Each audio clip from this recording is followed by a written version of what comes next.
Good evening student. आज हम nitrogen के ऑक्सीजमल के बारे में डिस्कस कर रहे हैं। तो नाइट्रोजन के ऑक्सीजमल तीन प्रकार के होते हैं। एक होता है हाइपो नाइट्रसमल, दूसरा होता है नाइट्रसमल और थर्ड है नाइट्रिक अमल। जो हमारे सिलेबस में स्टडी किया गया है वो नाइट्रिक अमल HNO3 के बारे में स्टडी किया गया है। तो सबसे पहले हम देख रहे हैं कौन कौन से नाइट्रोजन के ऑक्सीजमल होते हैं।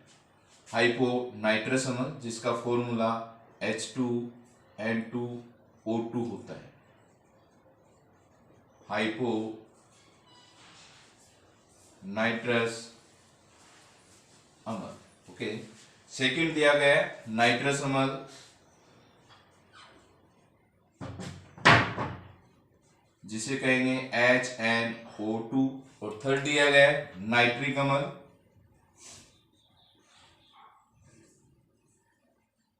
HNO3।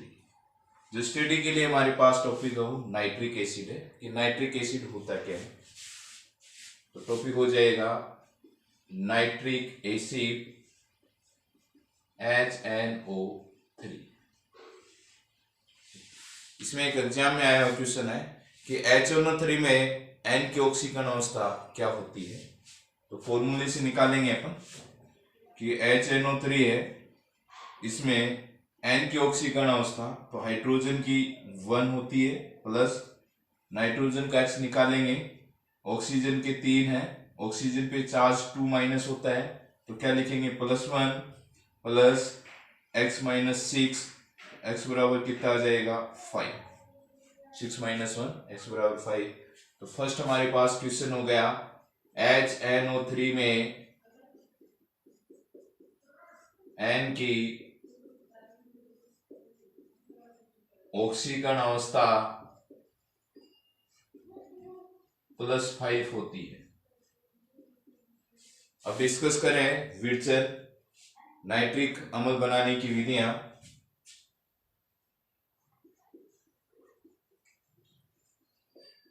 प्रिपरेशन, तो सबसे पहले प्रयोगशाला विधि।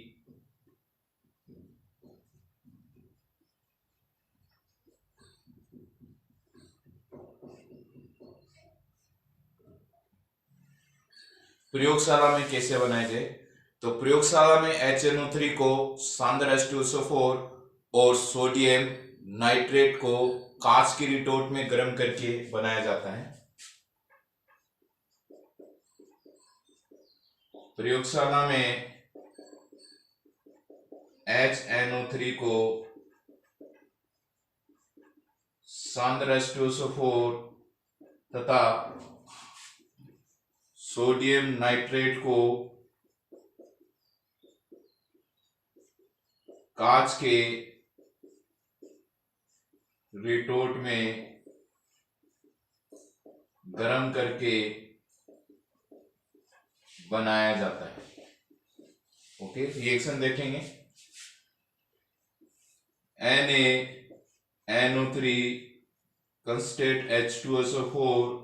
तो रिएक्शन में यहां से आप क्या बनाएंगे HNO3 बनाएंगे, तब क्या हो जाएगा NaHSO4 sodium hydrogen sulphate plus HNO3।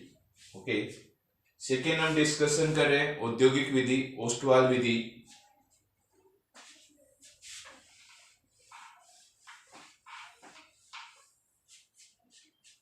Number 2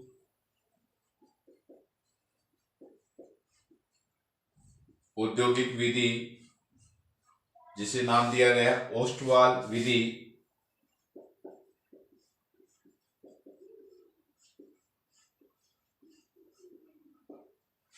सबसे पहले हम यहां डिस्कस करने वाले हैं कि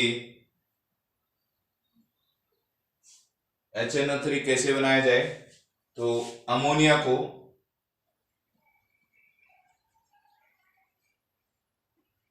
वायुमंडलीय ऑक्सीकरण या वायुमंडलीय ऑक्सीजन द्वारा उत्प्रेरक की उपस्थिति में ऑक्सीकरण करवाने पर नाइट्रिक ऑक्साइड बनता है। तो थ्योरी लिख सकते हैं, इस विधि में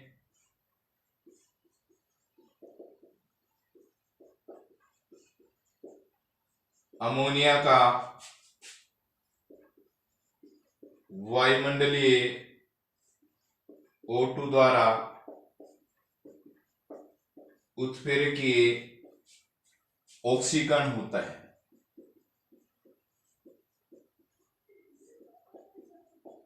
अर्थात अमोनिया का वायु की उपस्थिति में ऑक्सीकरण करवाते हैं तो नाइट्रिक ऑक्साइड बनता है। यह विक्रिया 500 के यानी टेम्परेचर कितना लेंगे, 500 केल्विन लेंगे तथा Pt या RH उत्प्रेरक की उपस्थिति में होती है। ओके, Pt या RH और प्रेशर रखेंगे, ताप 9 बार प्रेशर की प्रेजेंस में होगा। प्राप्त NO O2 के साथ संयोग करती है।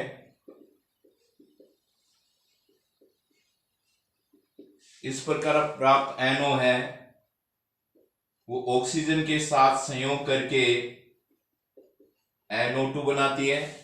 NO2 जल में घुलकर HNO3 देती है। NO2 जल में घुलती है। तो देखो NO2 की रिएक्शन वाटर के साथ करवाए तो NO2 के ले लेंगे 3 मोल, तो हो जाएगा 2HNO3 प्लस NO।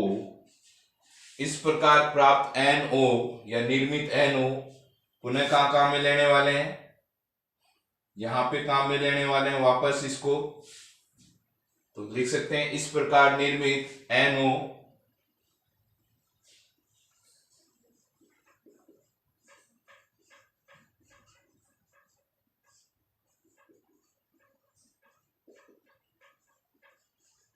पुनर्चक्रित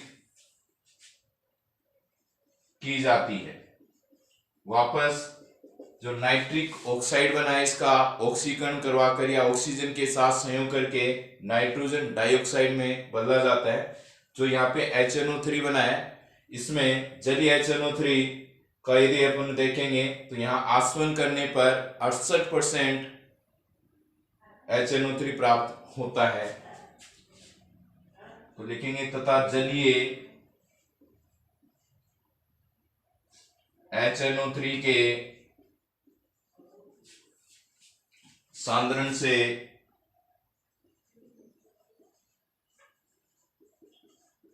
68% द्रव्यमान तक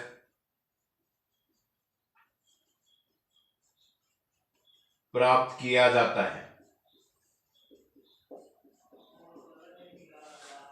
इस प्रकार जो HNO3 है इसका आसवन करने पर हमें 68% HNO3 प्राप्त हुआ है। लेकिन यदि इसे सांद्र H2SO4 के द्वारा निर्जलीकरण करवाया जाए तो 98% HNO3 प्राप्त कर सकते हैं।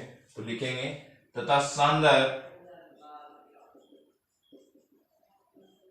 H2SO4 के निर्जलीकरण द्वारा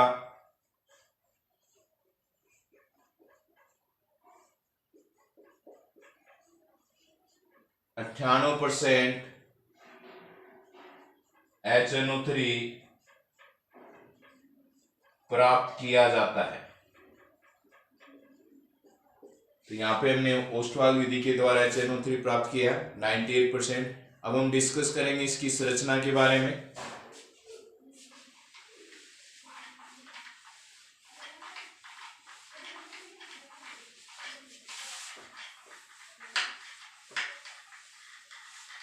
सबसे पहले डिस्कस करें कि गैसीय अवस्था में HNO3 की संरचना समतलीय होती है।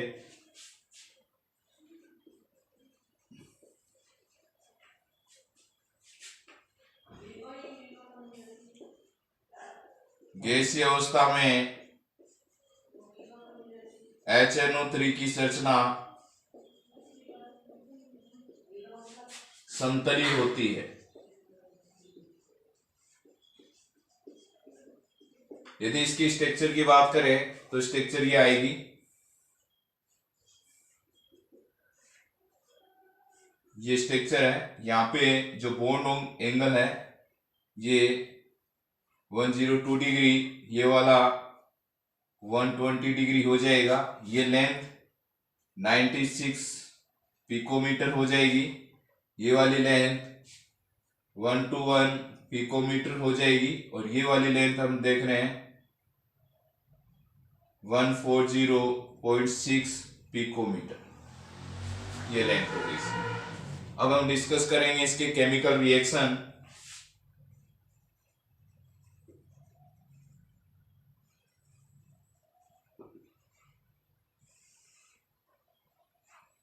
सबसे पहले बताएंगे HNO3 जल में घुलकर NO3 माइनस H3O प्लस देता है। तो फर्स्ट हो जाएगी जल के साथ अभिक्रिया।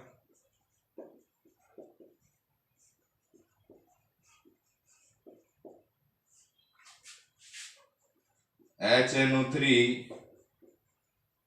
वाटर के साथ रिएक्शन करे तो कन्वर्ट हो जाएगा NO3 माइनस AQ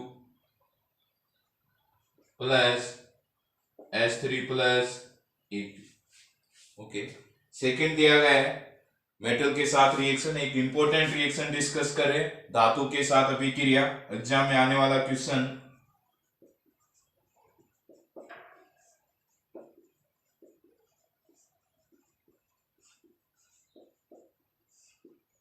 तो यहां से एग्जाम में पक्का क्वेश्चन आने वाला है कि मेटल के साथ HNO3 की अभिक्रिया दीजिए। तो दो रिएक्शन है, एक डाइल्यूट HNO3 के साथ रिएक्शन मेटल और एक कांस्टेंट HNO3 के साथ मेटल की रिएक्शन। तो सबसे पहले हम डिस्कस करें कॉपर के साथ डाइल्यूट HNO3 की रिएक्शन, फिर कॉपर के साथ कांस्टेंट HNO3 की रिएक्शन, और दूसरी रिएक्शन इसी पैटर्न में दी गई है जिंक के साथ डाइल्यूट HNO3 की रिएक्शन और कांस्टेंट HNO3 के साथ जिंक की रिएक्शन।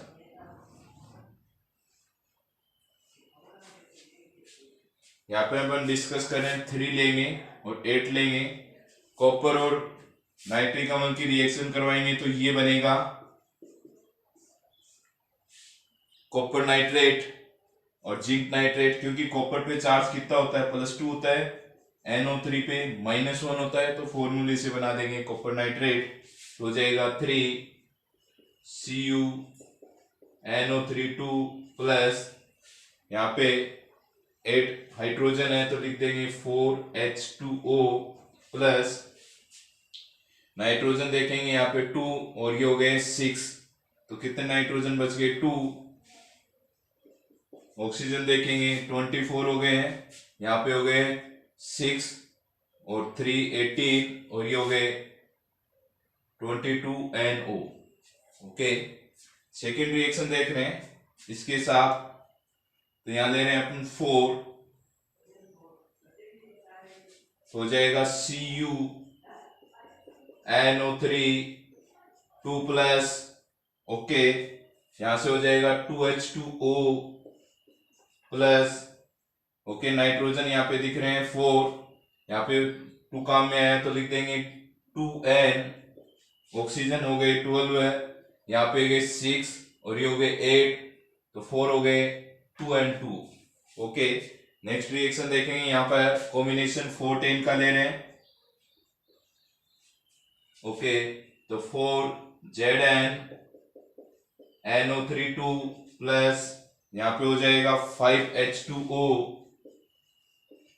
प्लस, नाइट्रोजन देखेंगे तो यहाँ हो जाएंगे 8 हो गए, 2 नाइट्रोजन 1 ऑक्सीजन, यहाँ पे ऑक्सीजन 30 है, तो यहाँ पे हो जाएंगे 29, 24 और 5 29 और ये 30 हो गए। ये वाली सेम रिएक्शन है दोनों, जो यहाँ बना वैसे यहाँ बना देंगे। Zn NO3 2 plus 2H2O plus 2NO2। Okay, तो एक इंपॉर्टेंट रिएक्शन के बारे में डिस्कस किया है कि मेटल के साथ नाइट्रिक अम्ल की डाइल्यूट और कंसंट्रेट के साथ रिएक्शन देख रहे हैं। अब नेक्स्ट टॉपिक डिस्कस कर रहे हैं नॉन मेटल के साथ HNO3 की रिएक्शन।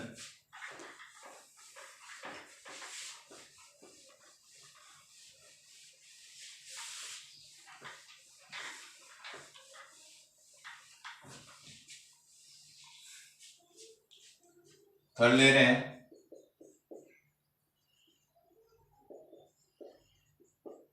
अधातुओं के साथ अभिक्रिया।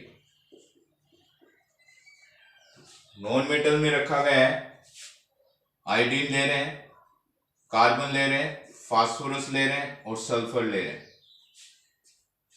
इनकी रिएक्शन करवा रहे हैं HNO3 के साथ।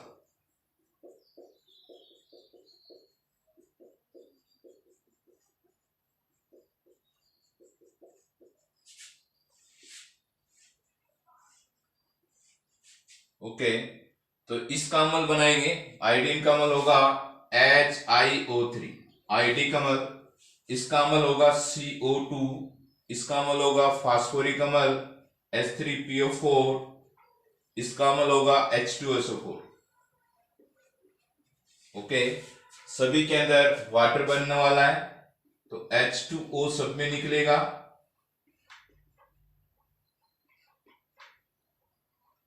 सभी रिएक्शन में NO2 गैस बनेगी।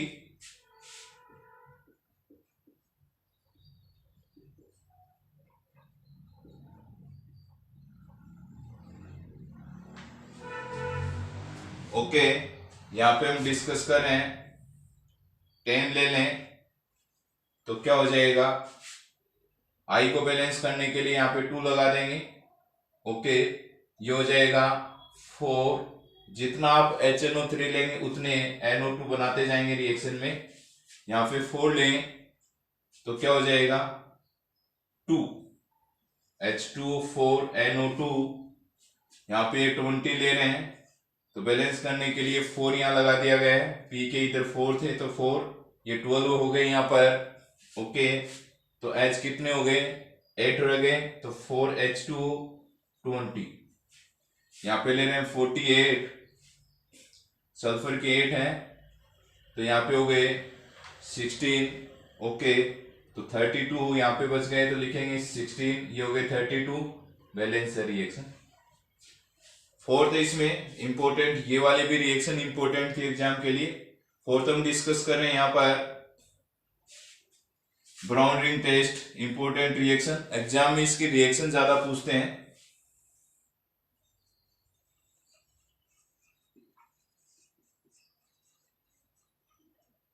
ब्राउन रिंग टेस्ट क्या है,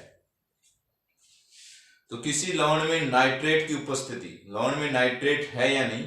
आपको यदि लेबोरेटरी में लवण दिया जाए, साल्ट दिया जाए जिसमें एक पॉजिटिव और नेगेटिव है, उसके अंदर जो नेगेटिव आयन है वो नाइट्रेट है या नहीं, इसका टेस्ट किया जाता है, कंफर्म टेस्ट किया जाता है, जिसे हमने ब्राउन रिंग टेस्ट के नाम से जानते हैं। तो किसी लवण में नाइट्रेट की उपस्थिति की जांच रिंग परीक्षण द्वारा की जाती है।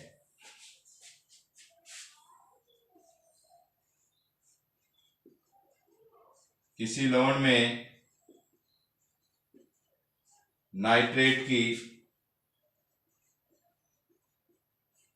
उपस्थिति की जांच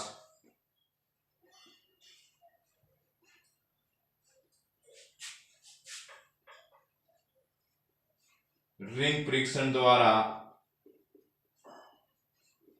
की जाती है।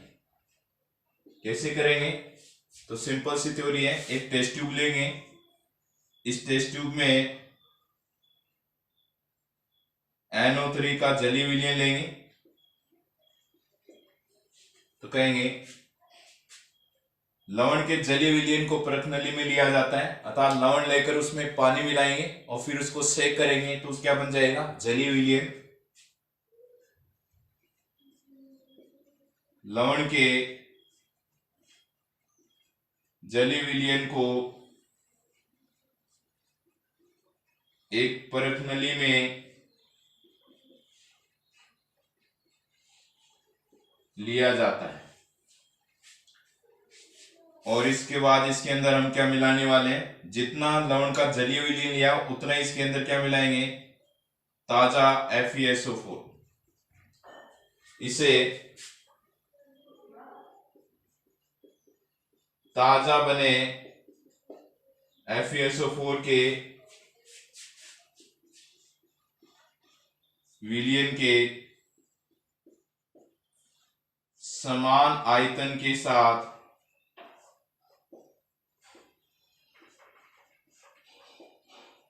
मिलाया जाता है। जितना इसमें FeSO4 होता है, या सॉरी जितना इसमें NO3 होता है उतना इसके अंदर FeSO4 विलयन मिलाते हैं। अपरक नली में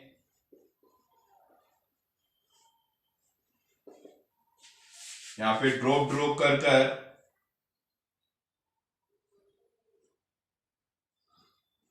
कंसंट्रेट H2SO4 ड्रॉप करके मिलाएंगे। अपरक नली में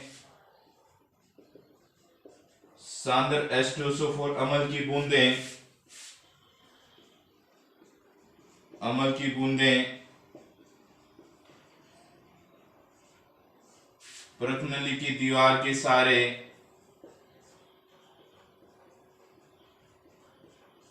डालते हैं। परत नली की दीवार के सारे हम H2SO4 अम्ल की बूंदें डालते हैं तथा इसे बिना हिलाते हुए, इसको हिलाना नहीं है, टेस्ट ट्यूब को स्थिर रखेंगे तथा इसे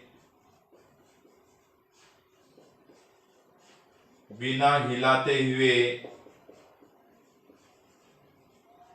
तब तक डालते रहते हैं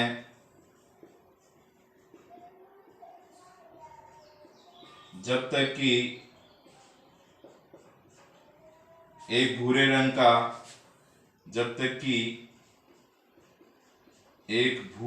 का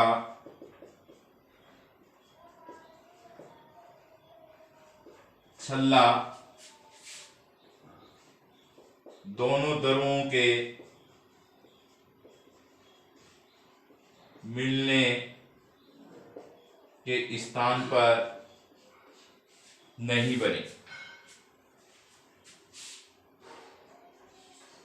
या सीधा लिखो बने,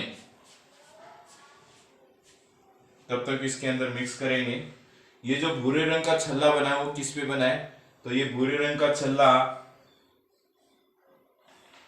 सांद्र H2SO4 अम्ल की तेलीय और जलीय परत के मिलने के स्थान पर बनता है। अर्थात दोनों परतें यदि आपस में मिक्स हो जाती है वहां पर ये भूरे रंग का छल्ला बनता है। अर्थात इस स्थान पर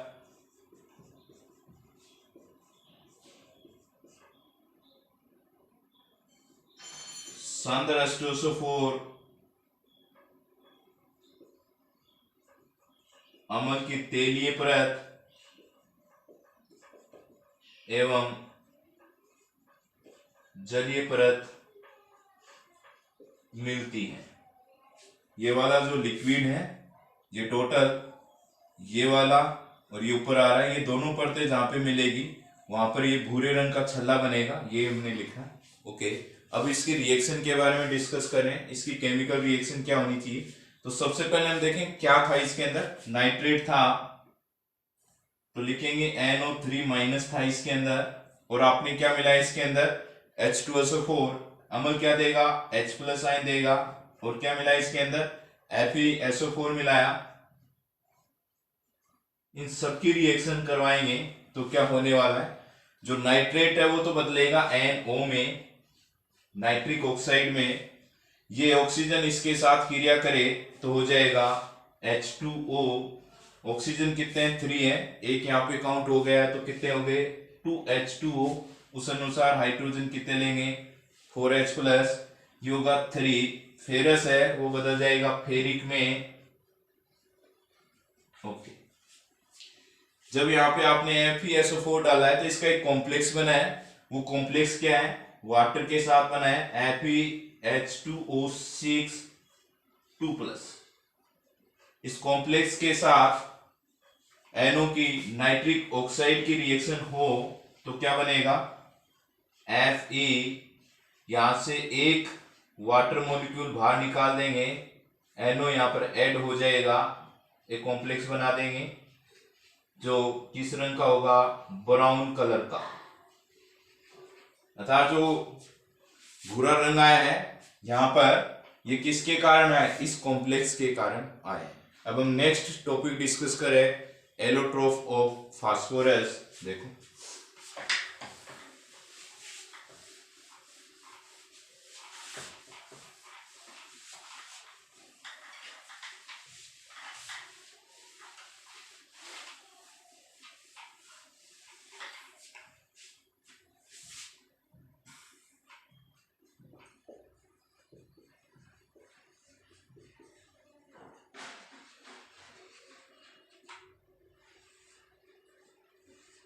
फास्फोरस के अपरूप। तो फास्फोरस के जो अपरूप है 3 प्रकार के होते हैं, एक व्हाइट फास्फोरस होता है, एक रेड फास्फोरस होता है, एक ब्लैक फास्फोरस होता है। सबसे पहले हम डिस्कस करें व्हाइट फास्फोरस। व्हाइट फास्फोरस क्या है? तो व्हाइट फास्फोरस क्या होता है, सफेद मोम जैसा ठोस पदार्थ होता है जो विषैला होता है। H2O में अविलेय होता है, किंतु कार्बन डाइसल्फाइड में विलेय होता है। यह अंधेरे में स्थित होता है। ये अक्रिय वातावरण में, यदि श्वेत फास्फोरस है उसको यदि अक्रिय वातावरण में NaOH के साथ उबालते हैं तो फास्फीन बनती है, PH3 बनता है। ओके, इसमें बताएंगे कि यदि श्वेत फास्फोरस को कैसे बनाया जाए, तो फास्फेराइट चट्टान होती है, उसमें यदि कोक मिलाकर यदि 1775 केल्विन पे भट्टी में गर्म किया जाता है तो श्वेत फास्फोरस प्राप्त होता है। इसमें बताएंगे फास्फोरस को यदि वाई की प्रेजेंस में गर्म करें श्वेत फास्फोरस को, तो P4O10 के श्वेत धूम देता है, अर्थात श्वेत रंग का धुआं उत्पन्न होता है। ओके, तो हम इसके बारे में स्टडी कर रहे हैं कि क्या क्या होने वाला है इसके अंदर। सबसे पहले बताएंगे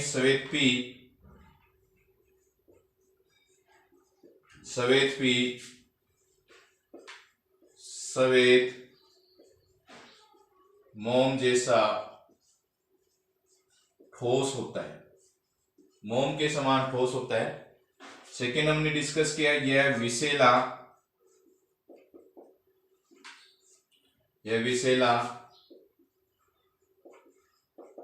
जल में अविलेय परंतु CH2 में विलेय होता है, कार्बन डाइसल्फाइड में विलेय होता है। यह अंधेरे में चमकता है, यह अंधेरे में दीप्त होता है। एक इंपॉर्टेंट पार्ट मैंने बोला है, अक्रिय वातावरण में श्वेत फास्फोरस को यदि कास्टिक सोडा जैसे NaOH के साथ यदि गर्म करते हैं तो फास्फीन बनती है। एक इंपॉर्टेंट रिएक्शन एग्जाम में कि क्या होता है जब श्वेत फास्फोरस को अक्रिय वातावरण में NaOH के साथ गर्म करते हैं तो फास्फीन बनती है। बोर्ड में आया क्वेश्चन है, सफेद P को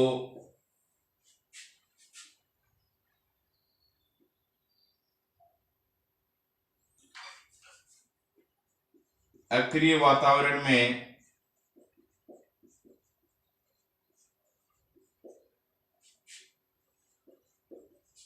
सफेद P को NaOH के साथ उबालने पर फास्फीन बनती है। देखो कैसे बनती है। तो फास्फोरस होता है P4, फॉर्मूला, इसकी रिएक्शन NaOH और H2O के साथ करवा दें तो फास्फीन बनती है। रिएक्शन को बैलेंस करने के लिए 3 NaOH और 3 H2O ले लेंगे तो हो जाएगा 3 NaH2 और P का यहां देखेंगे 1 तो PO2, सोडियम हाइपोफॉस्फाइड बनता है। ओके, अब बताएंगे श्वेत फास्फोरस को कैसे बनाया जाए। तो श्वेत P को फास्फेराइट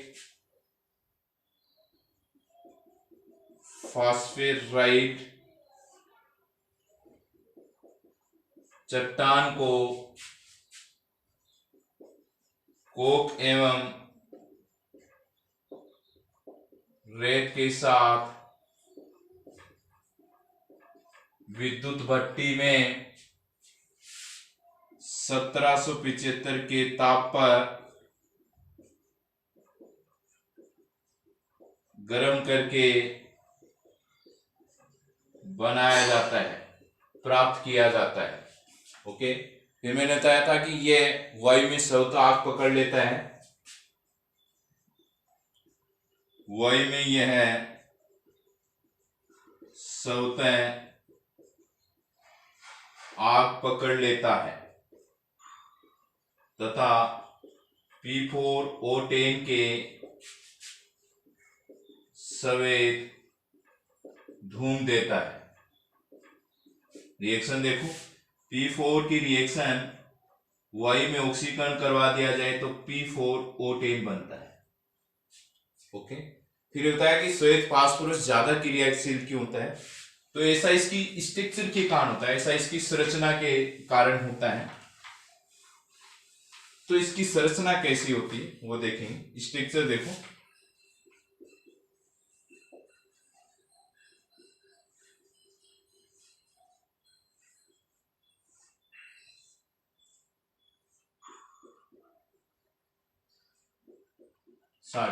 तो इसमें बताएंगे पीपी बंद कोण 60 डिग्री होने के कारण संरचना में अत्यधिक तनाव होता है, इस कारण ये अत्यधिक क्रियाशील होता है। तो एग्जाम में आ जाए कि श्वेत फास्फोरस ज्यादा क्रियाशील क्यों होता है, तो बताएंगे पीपी बंद कोण 60 डिग्री होने के कारण संरचना में अत्यधिक तनाव होता है, अतः यह अत्यधिक क्रियाशील होता है।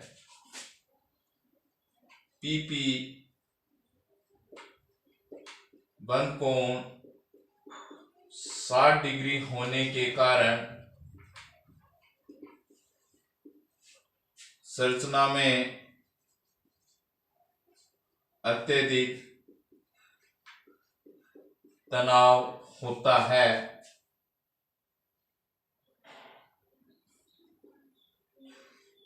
इसी कारण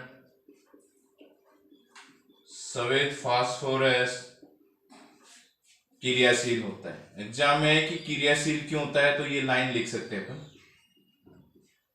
स्ट्रक्चर बना सकते हैं। ये बहुत मुलायम होता है, इसे चाकू की सहायता से काटा जा सकता है।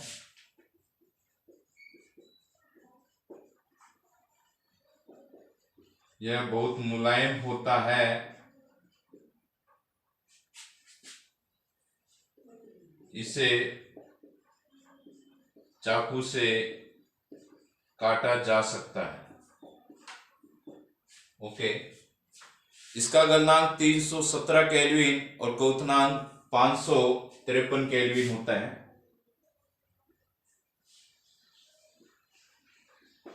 इसका गलनांक 317 केल्विन तथा क्वथनांक 553 केल्विन होता है। तो ये पूरी जो समरी हमने देखी कंप्लीट, ये श्वेत फास्फोरस के बारे में देखिए। अब डिस्कस करें रेड फास्फोरस क्या होता है।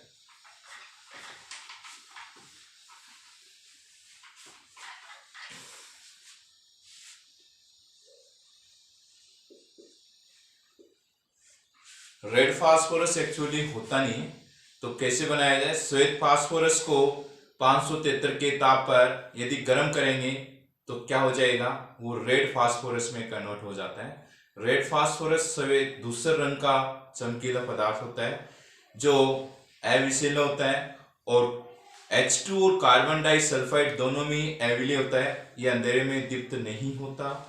और श्वेत फास्फोरस और रेड फास्फोरस को अलग कैसे कर सकते हैं? तो श्वेत फास्फोरस NaOH के साथ उबालने पर फास्फीन देता है, जबकि रेड फास्फोरस NaOH के साथ उबालने पर फास्फीन नहीं देता है। चलो लिखें थ्योरी इसकी। जब श्वेत पी को 573 के ताप पर अक्रिय वातावरण में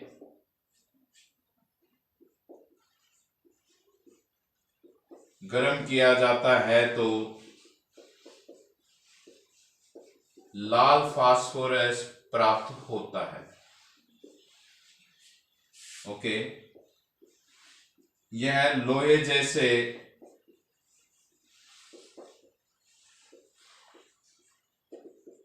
धूसर रंग का होता है।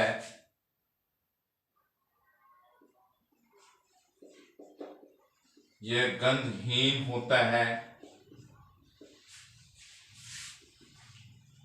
यह H2O तथा CH2 में अविलय होता है, दोनों में इनसोल्यूबल होता है। यह अंधेरे में दीप्त नहीं होता है।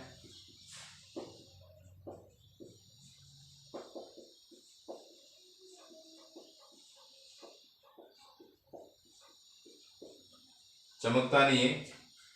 इसकी संरचना में P4 इकाइयां परस्पर जुड़कर एक श्रृंखला बनाती हैं।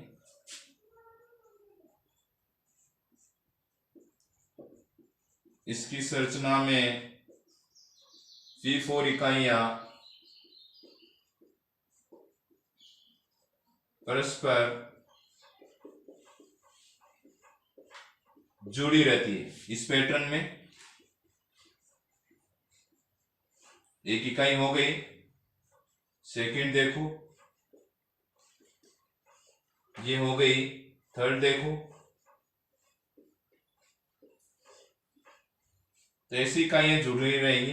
एन पैटर्न जो बॉन्ड एंगल है वो कितना डिग्री होने वाला है, 100 डिग्री इसके अंदर बॉन्ड एंगल होता है। ओके, फिर हमने बताया कि जो लाल फास्फोरस है वो NaOH के साथ क्रिया नहीं करता, इस आधार पर से श्वेत फास्फोरस से अलग किया जा सकता है।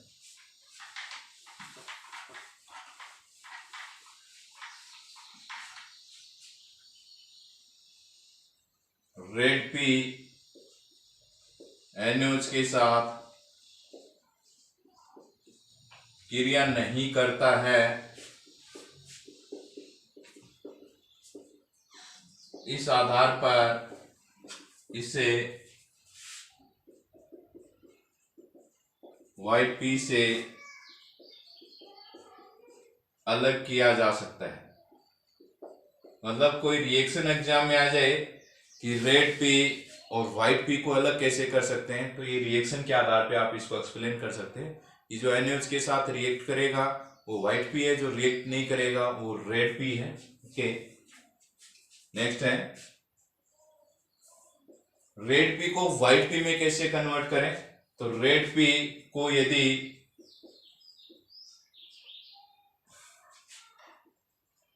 अक्रिय वातावरण में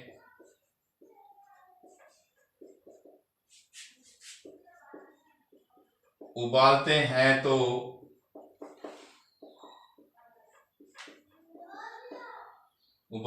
तथा इसकी भाप को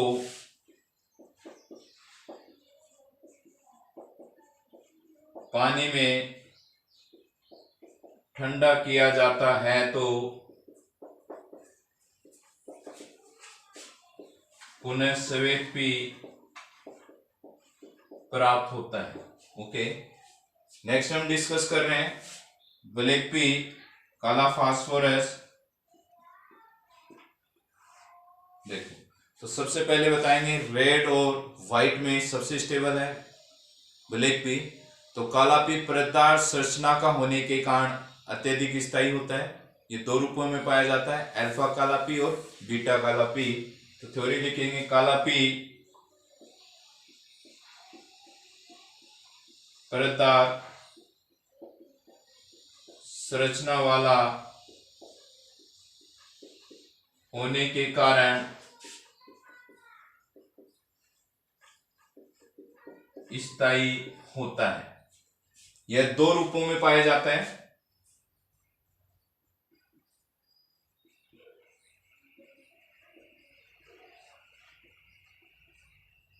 एक है अल्फा काला P, दूसरा है बीटा काला P। अल्फा कैसे बनाएंगे, तो कह रहा है कि रेड फास्फोरस लेंगे और उसे 803 केल्विन ताप पर बंद नली में यदि हीट कर दें तो अल्फा काला पी में बदल जाएगा। ओके, और यदि बीटा काला पी प्राप्त करना है तो व्हाइट फास्फोरस को 473 केल्विन ताप पर 8000 से 12000 वायुमंडलीय दाब पर गर्म करेंगे तो बीटा काला पी प्राप्त होगा। ओके, इसकी एक संरचना देखने वाले हैं कि इस प्रकार की संरचना होती है। तो देखें,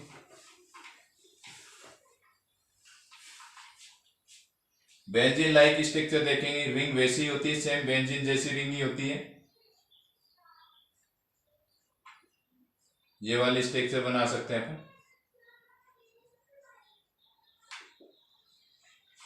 इस प्रकार की ये वाली स्ट्रक्चर बना सकते हैं अपन,